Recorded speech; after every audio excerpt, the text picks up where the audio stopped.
and we've gotten to be... Oh, it's totally lawless. I mean, there were like 15 news articles last week where they said, okay, the FBI admits they're reading all the emails and everything and no warrants and it's non-terror related and just there's no Fourth Amendment, and then states are announcing, yeah, we're not going to have warrants anymore. I mean, it's just, and now they're coming to doors asking if they can have your guns or what you got. I mean, this is just Twilight Zone, Raymond. Well, this is, I'd say, there was the destruction of our people and our country. And did you see this Statesman article where the Bilderberg CFR member Bobbitt says everything must go is the headline, We the People, and it's a Constitution ripped in half with a burned edge, how to fight terrorism. And then they say in here, yeah, get rid of freedom. We got to it says get rid of the Constitution, get rid of national sovereignty. That's the way to help America. Also, the drug must war. go. Everything must go. And then they show the we could, the government has denatured alcohol to keep people from using liquor that has not been taxed and controlled by them for many years. And I'd like, Alex probably doesn't want me to bring it up, so I'll wait. But there's a program. We could have all of the drugs denatured to where people would not use them without authorization, or where we had some sort of a program. And it would be very easy to do, and it would probably be easy to do, conducted by the people who didn't like our military and our drug lords, our gangsters in their country running their agricultural program. No, I don't even know. I'm ignorant. I don't know how you go and block coca unless you create a bioweapon that goes after coca plants. Well, I'll talk to you off air about it, but it'd be very easy to do. You would not have to employ Demolition Incorporated and half the CIA and the Mossad and truckloads of thermite and explosives to do something. It could literally be done in a cave in Afghanistan or out in the Amazon jungle quite easily. Well, tell me whatever this is later. But here we have the Statesman, everything must go. And then they show the Bill of Rights being cut in half, and it says it's how you fight terrorism. You get rid of freedom. See, the Constitution is in the way of your freedom in this image. It's that wicked, that wicked Constitution is in the way of fighting terrorism. But by hacking the Constitution in half, now they can fight terrorism. And the headline is, everything must go. Got to get rid of that We the People. I mean, they're so out in the open, and then they say they're patriots, Raymond. Okay, let me tell you some more about the space program that you don't know about. I worked at a Ford plant in Lorain, Ohio, while I was going through college. I worked my way through there. Anyway, coming back from a date at 2 o'clock in the morning on a clear, crisp, I think it was July or early August night, in what was probably 1964. This is before the military, before NASA, before you're an engineer. Yeah, right, before all of this, before I graduated from school. We lived kind of out in a rural area, but it was only about 250 yards from my parents' house to the Ohio Turnpike, which was a paid Interstate 35 is what it amounted, toll road.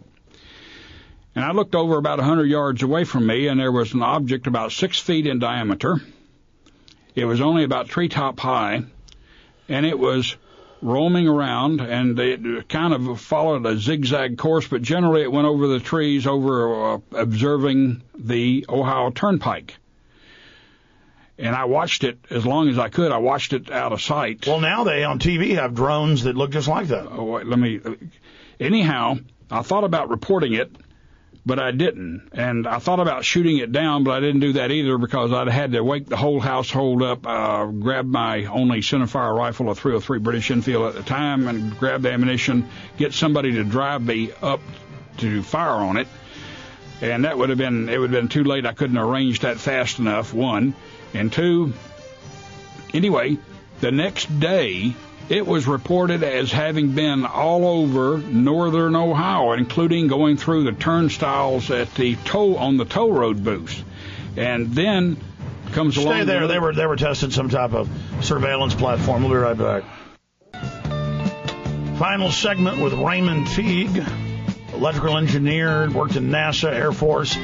Raymond, it's clear we're going to have you back in for a full hour again, and I really appreciate you coming in and spending time. Huge revelation that from somebody who worked not just in NASA on mission control with the Apollo program, but somebody who worked with the film, with the color film, then with the digital cameras, in shuttle experiments where the radiation was frying it, much less the Van Allen radiation belt. And that's what people have always pointed out, but you still believe they went to the moon. You just say it's a major mystery. And so, well, again, not conspiracy theories here. We just cover the facts. But getting back to this then being reported in Ohio, this little 6-foot-around disc flying around, now the government admits they have those and have had them for decades. Anyway, this object changed brightness from very, very bright red to a very, very dull orange. Now, I've run experiments myself where you take a lamp filament, bias it just barely on, and then you can put an audio wave on it and be able to pick it up with a detector and understand the audio at audio frequencies. However,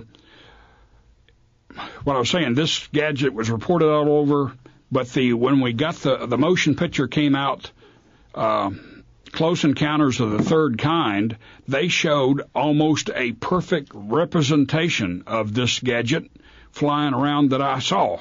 Now, we've talked privately. You believe that's government programs, correct? I don't know what to think about it.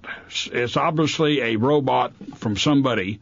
I don't know whether it's from here or originates with another culture.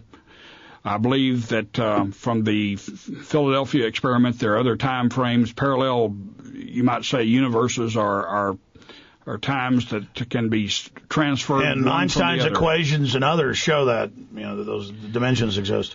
At any rate, I have seen other UFOs, unidentified flying objects. I've never seen any of the reported really huge ones. Like we've been seeing up in Dallas. Like has been seen up in Dallas, yes. But, and Denton. But at any rate, somebody is flying something out there that is not publicly known.